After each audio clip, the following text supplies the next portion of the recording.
Jonathan Majors, by all accounts, was on his way to a splendid career as an A-list superstar. He was at the top of his game, having come off both Ant-Man and the Wasp and the #1 Rocky Balboa-based sequel, Creed 3. His performance as the titular villain, Kang the Conqueror, was set to have him as the villain behind the next several Marvel films, the new Thanos, if you will.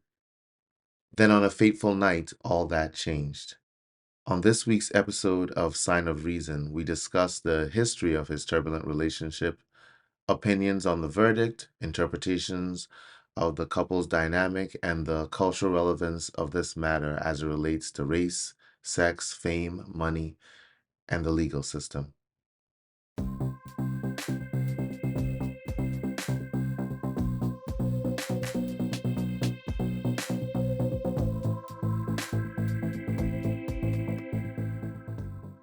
Okay, so as I understand it, and the full disclaimer, obviously I'm not an attorney and I'm not in the headspace of either players in the story, either Jonathan Majors or the victim, but but they had some type of contentious relationship that existed even before this, because I believe she talks about that, and there's even a recording of him essentially talking down to her. I don't know if that qualifies as abuse, but there's definitely a recording that she made of him where he was essentially talking down to her. And they were on their way back from some kind of from dinner or what have you. And I guess some girl that he had saved on his phone as Cleopatra texted, "Wish I was kissing you," or something like that. She saw the text, and I guess she grabbed the phone from him. And the as you said it, they got into The a, lovers spat and sued. yeah, lover's bat ensued. He tried to retrieve the phone from her, and he was not gentle, I would say, in however he tried to do that. The Uber car pulled over, the driver pulled over because something was going on back there, and so he kind of was like, maybe he was like, "Get out of my car" or something, but he pulled over. He came out. She tried to follow him. I can't recall if they said if she was hitting him or anything like that, but I know in court they did say that she throws things at him and that he did sustain injuries, from conflicts that they've had in the past. He left, she chased after him, and we've seen it all, like her chasing him, and at some point, he gets away from her, she stops chasing him, she runs into some people that are on the side of the street, kind of hanging out. She says she's Jonathan Majors girlfriend. At some point we see Jonathan Majors walk back into frame. She tries to follow after him. He gives her some dirty look or something like that, keeps it moving. She ends up going partying with these people all night long while he's somewhere else. He texts her and tells her that they're broken up. She, she, I believe she starts, texting related things or whatnot or whatever. The next day he goes back home. When he gets back home, he finds her passed out and unresponsive in his closet. He calls the cops. The cops show up. It looks crazy. Yeah. She's got injuries on her, right? So I'm sure that reaction had something to do with the, the manner in which they proceeded, right? Because with her being injured in that situation, that sort of started everything. And then they ended up in court. I don't know what happened or how it led to this situation because they were in a relationship together, but apparently, at some point started cooperating with the prosecutors, I guess, that were charging him with this stuff. So I think the sentiment from the perspective of a lot of people is guy breaks up with girl, hell hath no fury like a woman scorned. and I'm gonna destroy your career, or I'm gonna get something from you. I'm gonna make you regret. I'm not just gonna disappear from your life. I'm gonna be a problem in your life. And there you have it. So I guess my question is, in the end, when this is all said and done, Jonathan Majors was found. He was charged with I believe four things altogether. He was charged with assault in the third degree. One of them being intentional assault in the third degree, and then reckless assault in the third degree. And then he was charged with aggravated harassment in the second degree. Once again, one was intentional, the other was unintentional. So intentional means like, you throw a punch at someone and you hit them, right? Unintentional means maybe you throw a punch at somebody, the person ducks, and you hit the person behind them, right? So you've assaulted that person, but per my understanding, again, I'm not a lawyer. Per my understanding, it was not your intent to injure them, and because of that, it's easy to find you. It would obviously, the burden of proof for a guilty verdict on something that is designed as recklessness is just essentially the person being injured and you doing some act that ultimately may or may not have gotten them injured, right? The burden of proof would be lower in that scenario. And this is where some of the problem comes in, is the the proof still is really not there, because everything what is on camera doesn't answer any of these questions really. It kind of fills in some gray area because you can see things that are going on between them, but the fractured finger and that kind of thing that's happened in the car, we can't see. And then the driver, I guess, said that he couldn't see who was doing the hitting, or you know, who was being the aggressor. But I guess the question mark is, well, if she was the one being aggressive and he was being, more acting in self-defense or just trying to contain the situation, then even the reckless endangerment, is unjust, basically, is sort of the issue that comes up there. But the whole case, I mean, if I can give my opinion here, is like much ado about nothing. It's two people in a toxic relationship. Um, it's just a big hot mess, and things got all, turned into a scene, and then it's ending up in court, eh, uh, talking about, harassment and um abuse, whether it, intentional or not, that kind of thing. It's just like the lesson that needs to be learned, well, let's say for him at this point, is um, as the saying goes, if you sleep with a dog, you wake up with fleas. If you're in a toxic relationship, there's going to be negative fallout.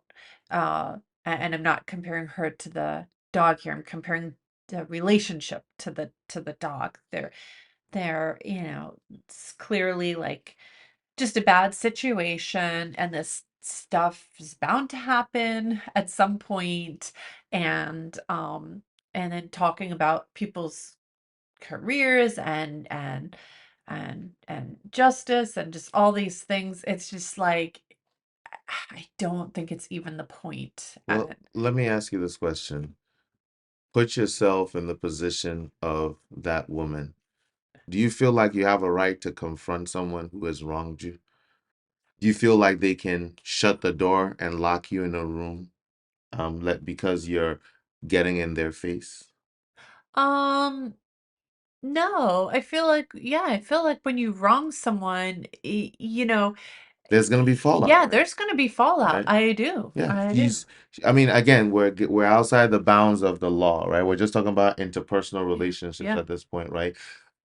She's justified in being upset. Yeah, it's gonna turn It's going ugly. to turn ugly. Okay, so we're agreed on that. So then the next step is, so you feel like you have a right to confront someone, as without assaulting them, to confront someone for doing something, for wronging you in some way. So does someone have a right to prevent you from confronting them? using physical force on their side. Let's say you don't get injured, No, I'd be pissed. right? I'd be kind of pissed. Like, So yeah, so his act of picking her up, which is really what kind of uh-huh, was the turn to me, it seemed like the turning point in the public eye. I know they show yeah. him her chasing him down, but I look at that as a straw man because I look at it as, well, if you punch someone in the face and they want to have a conversation with you, or they're a battered woman and so they're chasing you around, that doesn't mean you didn't punch them in the face, right? So whether she's chasing him and he's running away has nothing to do with the She issue, could be right? chasing one enclosure, She could be wanting exactly to confront him, wanting wanting to, to continue the, yeah. yeah. She might not be thinking about the fact at that moment that she's been assaulted, right? Because she's more focused on the relationship or what have you. So we can't look at pictures of him running away as meaning anything, right? At number one, and then number two, the act of running away could have happened several points in time before it turned physical, right? Like he could have just gotten out of the car and ran away in the first place, right? He could have just let her hold on to the phone and gotten out of the car, right? There's a lot of things he could have done, right? That could have sort of avoided this whole situation, right? Um, so from my perspective, looking at the outcome, I thought it was fair. I thought they split the difference. They didn't accuse him of being, I don't think anything that they accuse him of being shouldn't necessarily have cost him his job. Let's just put it that way. I think if he had been, or that he was found guilty of doing, I think that if they had found him guilty of actually assaulting her, like he actually punched her or hit her or did something like that, then it makes sense. In this situation, they are both likely guilty of unnecessary or reckless assault. You get what I'm saying? Right? Like who knows what she did in the car, right? So obviously there was something happening between the both of them. It wasn't just one-sided, right? And anybody could have gotten injured. Women are out there also going around hitting men. Everyone kind of laughs about it, doesn't think it's a big deal. You should never strike people, right? We are all too strong. You're putting yourself in a world of trouble when you do that. From my perspective, I feel like the outcomes was fair. I feel like, again, the legal outcome. I'm not talking about what happened to him in his life and the way it's been reported in the media, but the legal outcomes I thought were fair. I mean, it's misdemeanor charge, so yeah, I mean, I don't know if really the burden of proof was there as it needed to be. There's a little issue with that, but when you see it, it's a little bit disturbing. Him trying to shove her in the car and running from her. So yeah, I can see it. In his life, because he's a public figure. If you have a regular job and you get a misdemeanor, I don't think it affects really your background check. I think all background checks kind of ask about felonies, and they're not too worried about misdemeanors. In his life, it's worse, although who knows, it could be worse if he was found not guilty, and then he could be the villain for being the man getting away with stuff, so in the court of public opinion, which affects his career quite directly, it could be worse for him to be found innocent, and then there's a backlash. So, but I'm kind of neutral on, the verdict. Okay, so as a woman, you don't look at the situation and say this is a man that was assaulting a woman. You look at the situation and say this is a bunch of toxic people in a hot mess kind of relationship, and That neither of them yeah. need to be That's in kinda this how I situation. look at it. I look at it if is bad enough, I could see it playing out this way, but I feel reassured that I didn't see anything, worse. I know I don't like him seen running away from her. That seems kinda cruel, but not knowing the background of the relationship, I could see how that could be possibly, how it could come to that, and So hold on for a second. So this is interesting. So you look at her running away from him as as an offense on his part. You don't look yeah, at it him running as away from her as from an her, yeah, as an yeah, offense on his part. yeah, yeah. Okay, but how do you, let me ask you as a woman, how does a guy get out of a situation like that? Okay, well, yeah, if say if she was like hitting him or going crazy, then yeah, it's probably the right thing to do. That's the right thing to do. I'm not seeing that. I'm not seeing that. So yeah, that's just my gut reaction, my gut response to seeing that though. But if I saw them standing there and then she's swinging at him and then he runs away, then right, exactly. What So would you coach your child to do in that situation?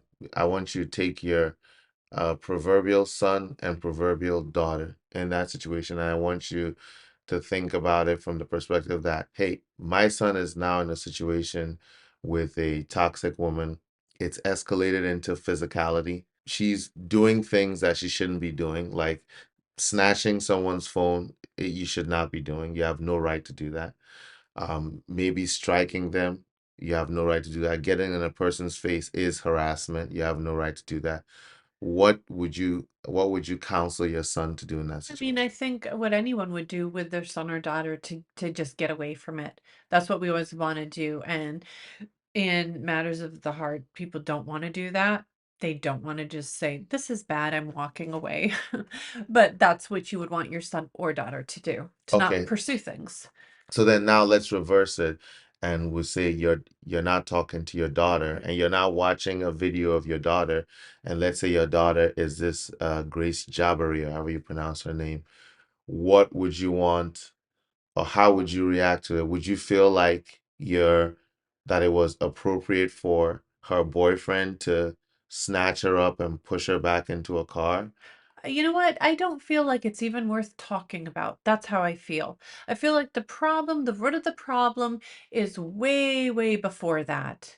Way, way before that. So what does it matter if at that point you're put aggressively in the car to quote unquote whatever, keep you safe or keep you from following them or go your separate ways, or they just run down the street, whatever it is. The problem is probably drugs, alcohol, jealousy, you could go on and on. That's the problem. And that's what I would be talking to my daughter about. I mean, I read their dynamic as um he um he maybe likes crazy women and he was drawn to her and he's maybe the stable, quiet, introverted one. She's the extroverted, outgoing, over the top personality, volatile, and it was that kind of dynamic, and this is totally conjecture. So, you know, I I'm not, Well, I'm let me ask but you this question. So why does this matter? Why do you think right now? I've heard what you've had to say, and I tend to agree. I think that I think to present this as, I mean, a few years back, let me say this, Chris Brown had it out with Rihanna, bit her face, beat her up in a car. right. That's something that we should be talking about, right? Yeah. Meaning that when that happened and that made the news and people were talking about it, that was very shocking. It makes sense, and it's a real example of abuse and this kind of stuff. Mm, This seems to me like, again, two people in a messed up relationship. yeah. It never escalated into any kind of violence, real violence, something that, and there's people out there who actually are feeling that kind of violence. And to a certain extent, who knows if cases like this weaken the case of women who actually need our protection, because everybody sort of, it's like sort of like an example of, okay, so if you as a man are in any kind of situation with a woman, you're gonna get into trouble.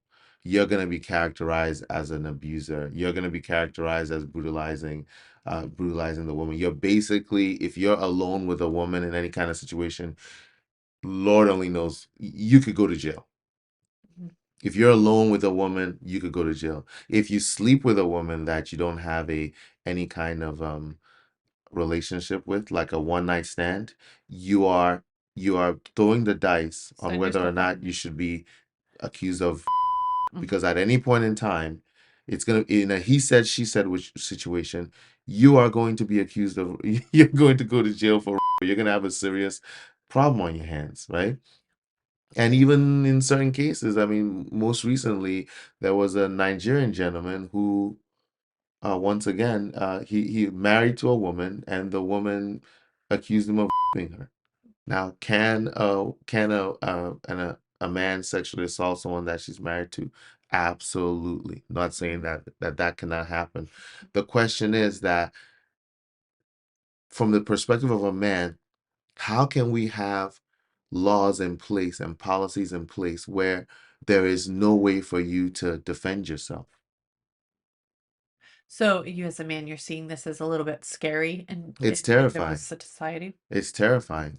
And I guess you And could, that's why it's to me that's the cultural relevance of it. yeah. Right. That's why we're looking at it because this is a case where from for many people it's an open and shut case. The first time I heard all the details and I saw him running away, this is before doing any research into it. Mm, What was in my mind was why would a prosecutor even take this thing to trial? mm-hmm. Why would this even go to trial?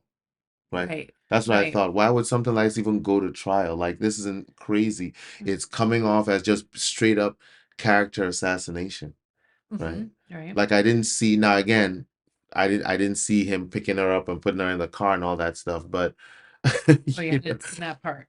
I mean that's kind of like the last part that came out. The early parts were showing something else.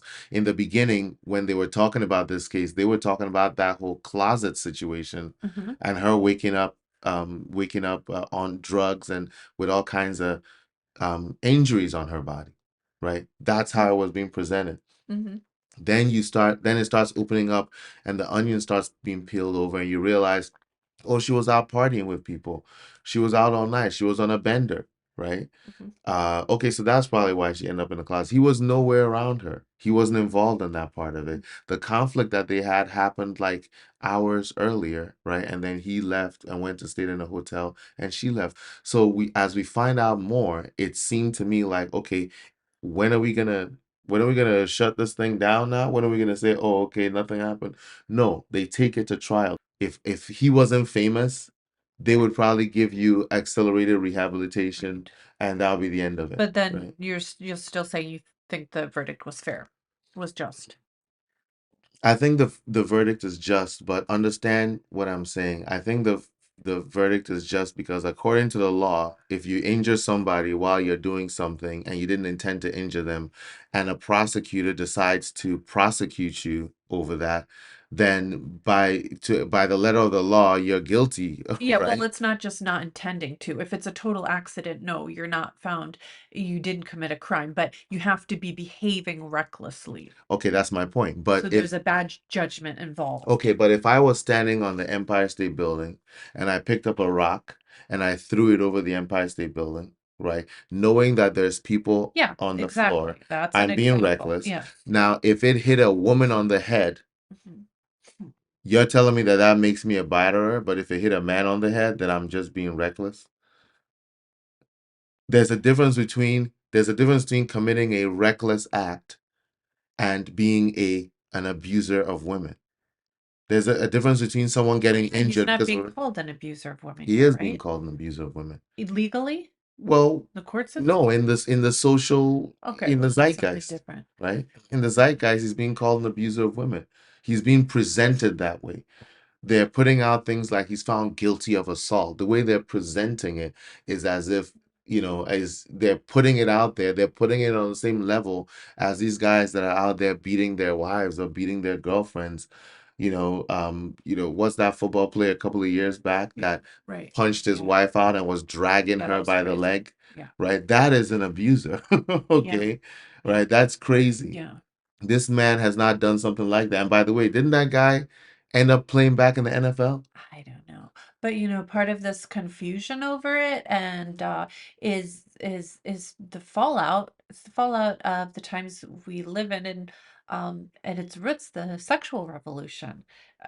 Because we're now in situations where yeah, you're sleeping with strangers and there's hookup culture and then afterwards someone feels really crummy and they feel like they were taken advantage of and they feel like they weren't in their right mind and they didn't really want that and it feels terrible and so they do really feel like a victim because they feel like it wasn't right. But then on the other hand, the guy here say feels like, "Oh, what did I didn't force anything. I didn't, so this is what we have to reckon with as a society in this culture we've created. But let me ask you a question. If you, again, as a woman, if a man tricks you into sleeping with him, completely tricks you into sleeping with him, do you consider that? There's all kinds of immoral stuff that isn't always illegal. So I think it would depend on How the can you specifics. how can you give consent if you give consent to a fraudulent perspective? If you've been defrauded and you give consent based on being defrauded and you haven't given consent, I right? don't know if you could legally go to court and say, "Oh, this guy said he had this job and made $1 million Yeah. and he's in fact this," He and said he was an NBA player, yeah, and because he said he was an NBA player, I slept with him because I want to sleep with an NBA player. I never consented to sleeping with a janitor. right. So he raped me. And again, this is the fallout of the world we're living in. And sex isn't sacred and people are doing things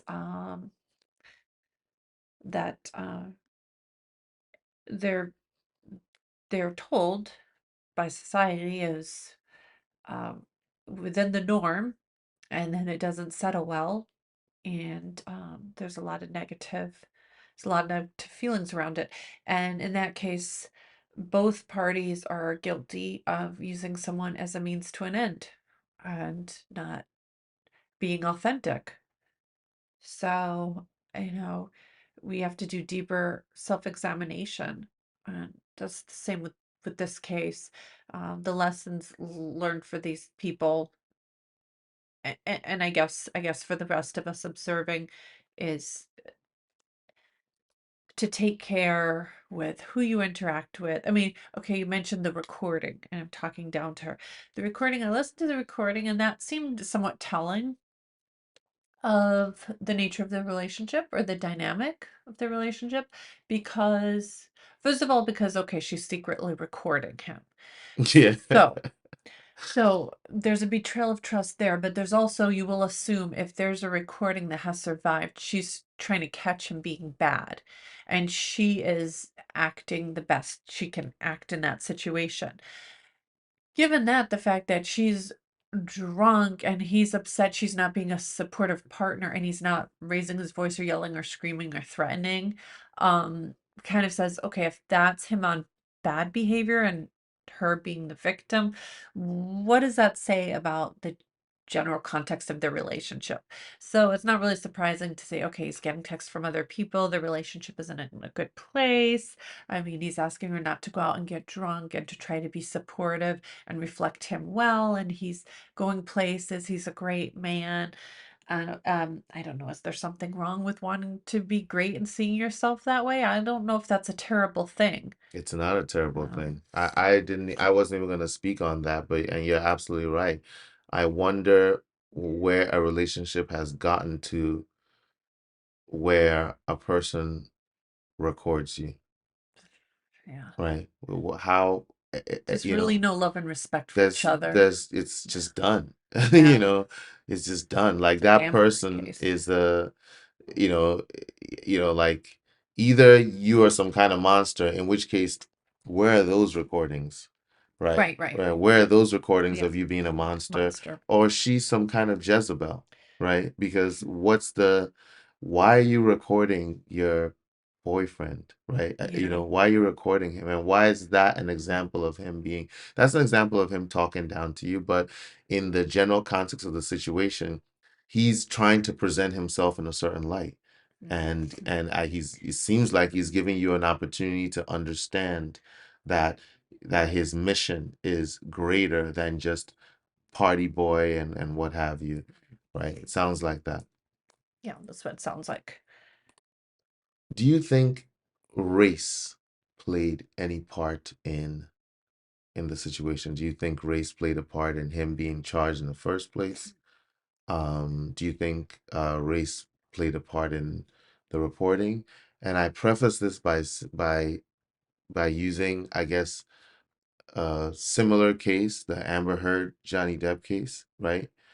They both admitted to some level of physical contact in their relationship. No police was involved, I don't think, and nobody was arrested. Was Johnny Depp ever arrested for assaulting her? I'm trying to remember the case. I think police may have been called at times. Oh, yes, she called police Okay, but was Johnny at Depp times. ever arrested? Does Johnny Depp have a You record? know what? I don't want to talk about it because I don't remember. I know though she took him to court and all that stuff, but I don't remember. No, she did not take him to court. He took her to court No, for defamation of he character. took her to court after she sued him. After. Oh no, right. It was the Yeah. article. It was the Yeah, it was the article. article she wrote where Yeah. she But accused him she of being went an to abuser. the police. They had gone to court. There was all this stuff that happened first. Yeah. Pull it up. Yeah, we're gonna pull it up. Johnny Depp was not arrested for any kind of assault on Amber Heard, and Amber Heard was not arrested for any kind of assault on Johnny Depp. And in the case, Amber Heard, there's a recording where she basically admitted to hitting him, not punching him, right? Hitting him or whatever. And she didn't think it was a big deal because she's 100 pounds and he's whatever he is. Um, and then vice versa. I don't think there's any instance. Yeah, Both have a history of arrests. Both have a history of arrests for violence. yeah, Yes. So but they've both been yeah, but this violence, it arrested for says violence. here, is a violence for trashing a That's hotel one room. example. They both have history of arrests for violence. Yeah, so they've trashed people. And she was also arrested for hitting her partner, who was, I think, a woman, previously. Yeah. Okay, so charges were dropped, and that's Yes, my point. passed. So again, this relationship to me, the Johnny Depp Amber Heard relationships, seems far more contentious than what I saw from their relationship. I mean, you know, I've seen men and women have physical altercations. To I've me, it seen it. seemed like the Johnny Depp and Amber Heard, they were both, well, he was on substances. She was violent and on substances. And then with these two, from what it looks like from the outside, just the female in this relationship was kind of the uh tumultuous one, even though that's not what was said in the case. But that's what it looks like outwardly. But maybe both of them, maybe it's similar dynamic Okay, there where we go. Ellen Barkin uh says that Johnny Depp threw a bottle at her. So we're going back to the 90s. We're going all the way back, and I don't see any arrests. I don't see anybody bringing him to justice. I don't see any prosecutors going after him, what? right? For battery towards women. That's what, yes, they went after that. The Where? Johnny Depp on Amber Heard trial. That's exactly what happened. No, it is They full not. out went against him. No, it is Yes. not. Yes, he was painted as an abuser No, in the trial. you're missing my point. First of all, that was a civil trial, right? So again, when I say I'm talking about the criminal justice system. Secondly, he was painted as an abuser from an article that she wrote, and then he lost business because of that. Yeah. And so he sued her for defaming his character. Actually, that's what they went over in the trial that he did not have. He had several people who were with him in relationships say that he was completely nonviolent and very gentle. And in that article with her saying that, he's saying that, she was resentful because she felt stronger feelings towards him than he did Ellen for her. Barkin. Yes. And she was very weird in the trial. She was bizarre. She was like, please stop referring to it as a romantic relationship. And so the lawyer said, how do you want me to refer to it as a sexual relationship? Okay, So well, weird. Again, so my question goes back to, do you feel that race had something to do with this? Do you think that his race, and particularly her race, right? They're in an interracial relationship. It's a big black man, muscular, and it's a tiny little white lady. I can't speak for the jury at all, but I know the lawyers, the way they presented stuff, the media, everyone, like everyone talking about it and trying to frame it. Race played in, sex and gender played in, and then money and fame played in, and they're all used as sort of manipulations to reframe, through a different lens, what might be going on. I saw an article that was saying, an abuser can call the victim an abuser, and then the victim is manipulated, and that way, just putting all kinds of frames on things instead of stepping back, not missing the forest for the trees, and seeing what it is for what it is. I think if you step back, you can see two people, you can see kind of what was going on, you can get a sense of the dynamic and how it's framed because of these other things. Like clearly it probably would not have gone to trial like this if it weren't for the money and fame. And it wouldn't be a big deal if not for those things as well. Um, but and the lawyers were trying to use manipulation tactics to make those things like a conspiracy, probably, for their own benefit in both cases. But in this case, it really is what it is. And what was going on between them really has nothing to do with any of that. Most of all, fame or money. They're two human, fallible people. My advice to you, if you are a gentleman in any kind of toxic relationship, is to get the heck out of the relationship before the inevitable conflict occurs that'll bring about your demise. And of course, if you are a woman in a toxic relationship, run for the hills, right? If you feel like you have to record your significant other, if you feel like you have to record them for whatever reason, I don't, because they're talking down to you, or you feel that whatever they're doing is wrong or inappropriate or whatever. If you feel you have to record your significant other, then you probably should not be in that relationship.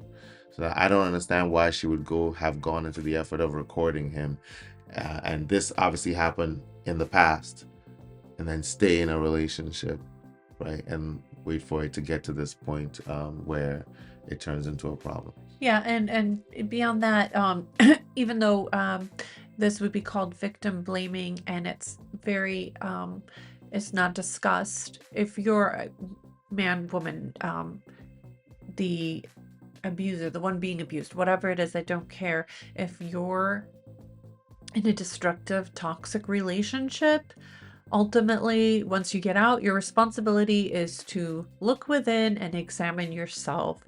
And is a reason you're in that situation, and you put yourself. We have active roles in our lives, and we don't just fall into spending time and giving a commitment to another person by pure manipulation.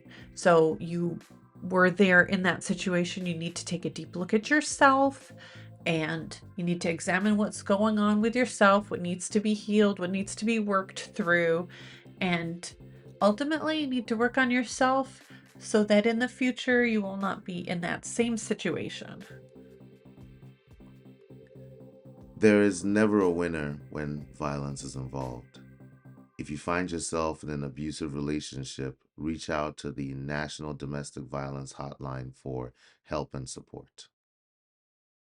Next week, we tackle the battle of ideologies, religion versus science. If you can call theories that try to explain everything, and when I say everything, I do mean everything, science. Till then, keep your thinking caps on.